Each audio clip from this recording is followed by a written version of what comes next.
We heard that mother's love is unconditional. Yeah.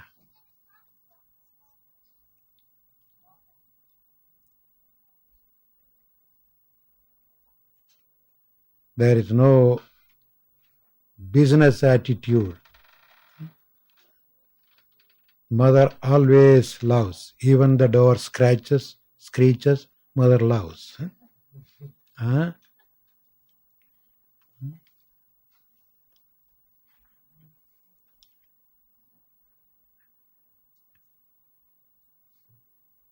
And it's not only the human mother who gives birth to us loves that way. In reality, the entire universe is the mother. That's why we call the very nature as the mother nature. Thank God. We haven't called the nature father nature. Because it's not the nature of the father. It is the nature of the mother. And that's what we see. The main message that we get from the entire mother nature is simply loving and giving. That's all. You cannot simply give without love. It's impossible to keep giving without love. And if you have love, it's impossible to hold back. You just give. As in the case of that mother, mother's heart, which asked the boy, son, did you get hurt? It's really a very rough, sort of hard story to accept that. Could there be somebody like that? But probably that is how they bring out the real message. Like a lotus coming out from the mud. It was an old story told to me by an Indonesian mother. And I have been telling that many times to many people because it's really struck me. Even when the person goes to that extent of destroying, killing, and taking the heart out, if the heart is going to cry out, son, did you get hurt? I can just imagine what mother's heart is.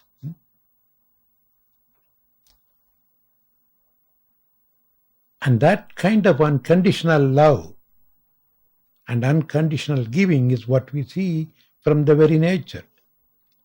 You do anything. You dig miles below the earth, bombard it, explode, go up, explode, go to the under the sea, explode, pollute the air, pollute the earth, pollute the water, damage it in every way possible. And still she is holding us on her lap. She could just open herself and swallow everybody into the gap. She is not doing it. She is still forgiving us.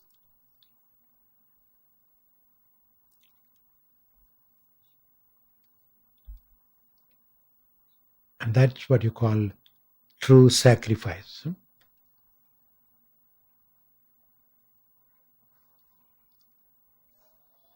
And remember, we are all part of that Mother Nature. Mother Nature is not something outside and you are different.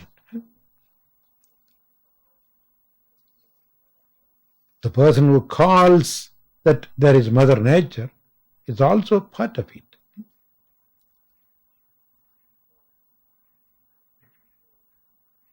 So you have that same nature within you. You don't even have to develop it, it is there.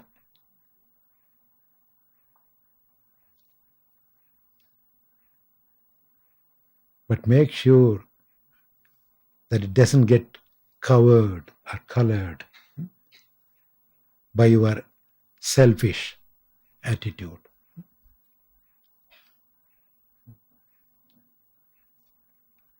That's where I appreciated Radha's story. She never liked babies probably. She never worried. I don't know whether she even was playing with a teddy bear when she was young.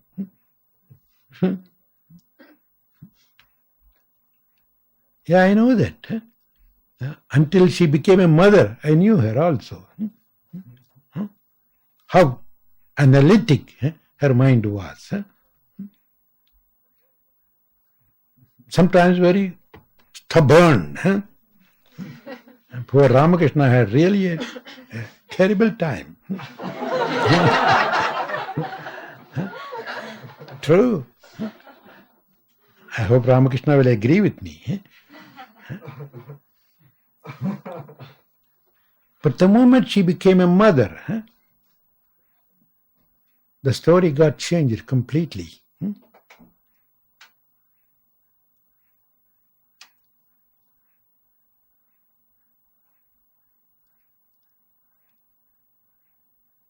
It's very true. The moment you feel that you have given birth to something or somebody, then you turn everything to that person or that thing, because that's what you love. When you really love, then you don't have room to think of yourself. It doesn't matter whether it's a baby. Don't think that only when you give birth to a baby you become a mother. Many of you are mothers of Yogaville. You are having the labor pain of delivering Yogaville. If you really feel that it is your baby, you won't have time to think of yourself. Day and night you will be thinking of that. Oh, my baby Yogaville, my baby Yogaville, my baby Lotus, my baby this, my baby the world.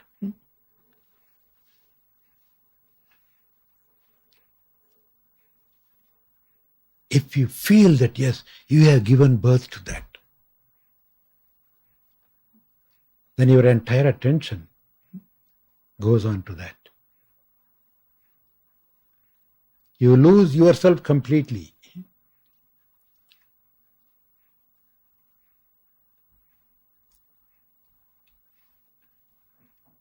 If that happens in your life, it doesn't matter whether you are really a mother, given birth to a baby, or a mother, like Divyananda said. She is not a mother in the normal sense. But she has probably given birth to another baby. And she is dedicating her entire time for that baby.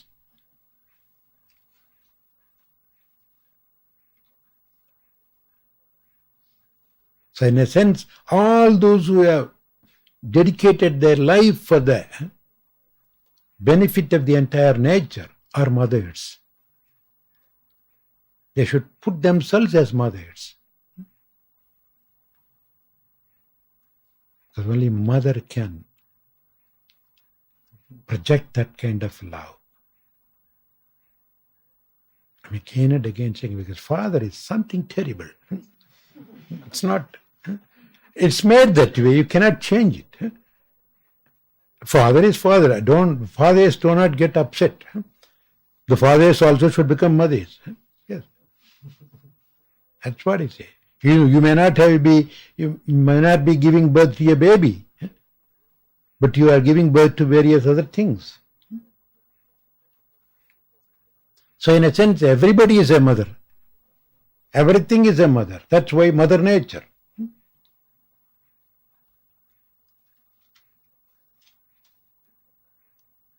And who is the Father? That one cosmic spirit that runs through you is the only Father. The scriptures call that Father as Purusha. In fact, in Indian language, Purusha means the absolute spirit. Purusha Vishesha Ishvaraha. Patanjali talks about that. Purushottaman. That means the Supreme Purusha. That's the Godhead. There's an entire chapter about Purushottama Yoga in Bhagavad Gita. Purusha Uttama. Uttama means the supreme, super Purusha, super Purusha. In the normal worldly level, when you say he is a Purusha, he is a husband.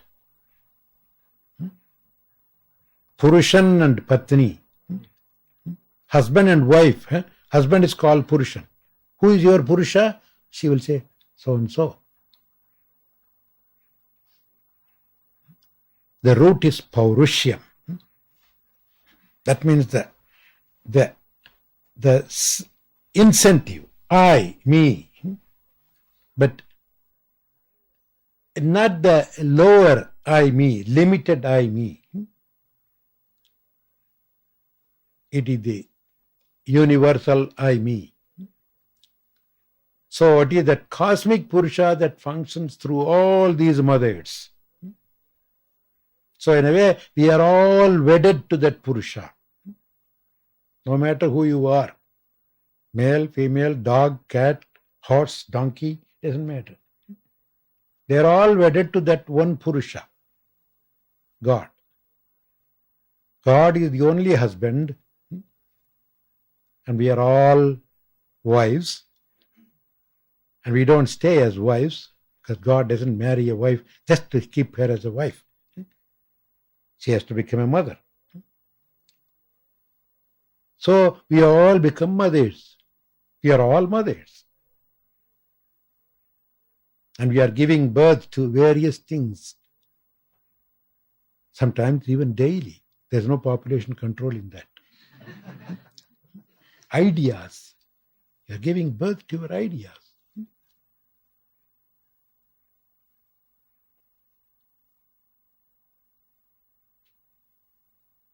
And let that ideas be beneficial to the entire humanity.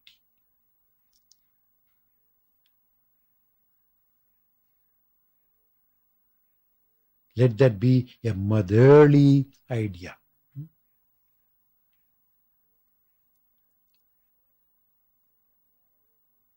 So in short, whatever you do, wherever you are, think that is your place. You are the mother of it. And it's mother's job. Do it. Don't think of yourself. You may say, oh, well, who will think of me if I don't take care of myself? Don't worry. If you are a good mother, somebody will take care of you. Because you are needed. The people who will be benefiting by your existence will take care of you. If they don't, is it your loss? Huh? No, it's their loss. If a tree gives forth constantly its fruits, should the tree demand you, come on, pour me some water, put some nourishment? No. You as the enjoyer of the fruit will be constantly thinking of the tree. Oh yes, I have to take care of it. Daily I have to water it. Daily I have to put some nourishment. I have to take care of it. I should see that no weeds grow around. Why? Because you will lose the fruit. Likewise, if you become a good fruit-bearing tree, the world will take care of you. You don't have to worry about it.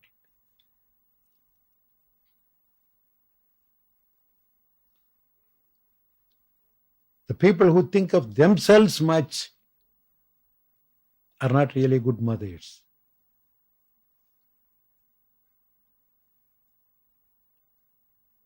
So let us all be good mothers. Take care of all our babies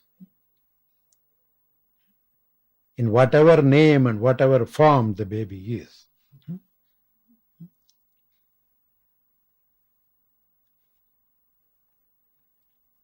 So ultimately, the Mother Nature will be fulfilling its purpose through all these miniature mothers.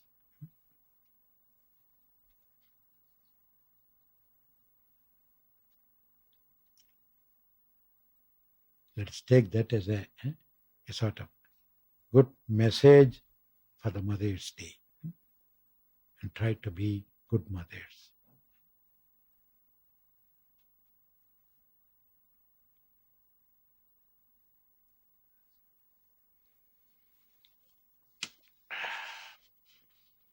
What is love?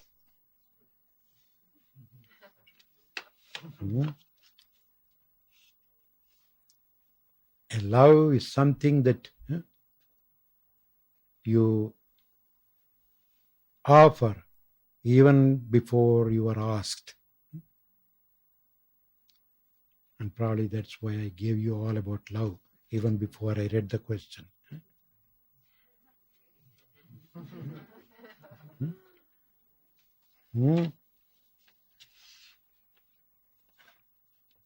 Love. Unconditionally. Giving, caring, sharing is love. Forgetting oneself and thinking of others always is love. Have you been devoted to any particular aspect of the Divine Mother? Any particular aspect of Divine Mother?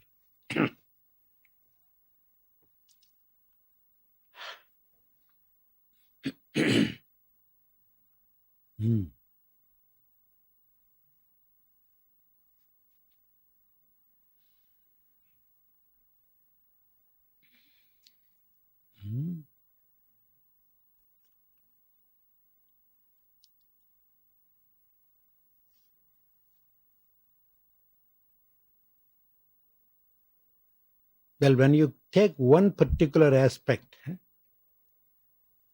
that leads and all the rest follows anyway. It's not, you cannot isolate one and ignore the rest. The one particular aspect is unconditional loving.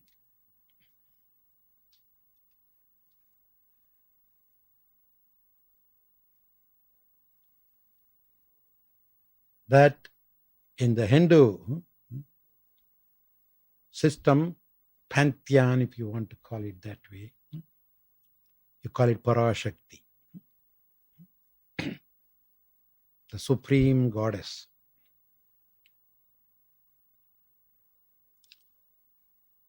Which is a combination of all.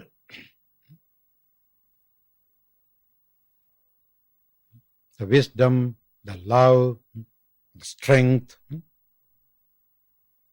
all combined.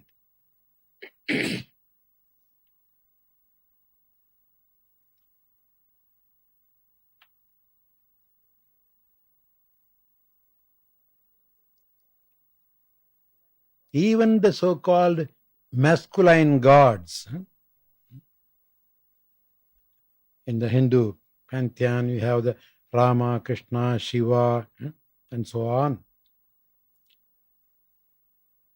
They are also feminine in the masculine body, that's all. All the forms and names belong to the mother. Remember that. As I said earlier, there's only one father who has no name, no form, he cannot function without mother. That means the nameless, formless God, Supreme God, Absolute God, has to come through function, through a name, a form, like electricity, nameless, formless. It has to come through a gadget to bring you some benefit. Mere electricity alone is not enough. You have to have bulbs to get light. You have to have a microphone. You have to have a fan. But without electricity, none of this will work. So which is important? The electricity or the gadgets? Huh? One without the other is useless. But what we see is the gadgets. It's through the gadgets we experience things. So we admire the gadgets, we make different shapes and different things, we decorate the gadgets. Because we cannot decorate the electricity. If you put a garland on the electricity, you'll get a shock. So we decorate, adore, respect, admire the mother. That means the gadgets. The entire universe is the gadget.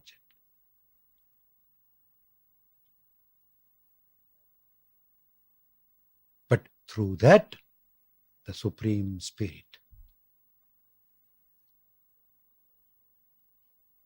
And that is the reason why we call it Mother Nature. So all that is sort of manifested is the feminine with name and form, mother aspect. The only unmanifested spirit is the Father. So through the mother, we go to the Father. Through the respect and adoration of the mother, because we cannot and we don't have to adore the Father directly. It's impossible. It always has to go through some form and name. Because without form and name, there's no adoration either. No worship, no service, nothing. People talk a lot sometimes, some of the religions, they say, oh, we don't believe in form, we don't believe in name. Islam is one like that. They don't use a name. They don't use a form, at least. If they don't have a form, why should they always turn to Mecca when they pray? It should be everywhere.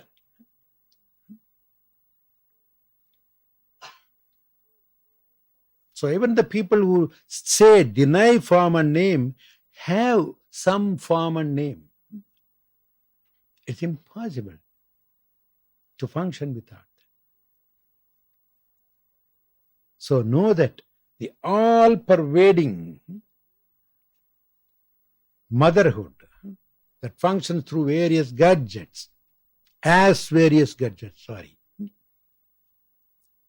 is to be admired, appreciated.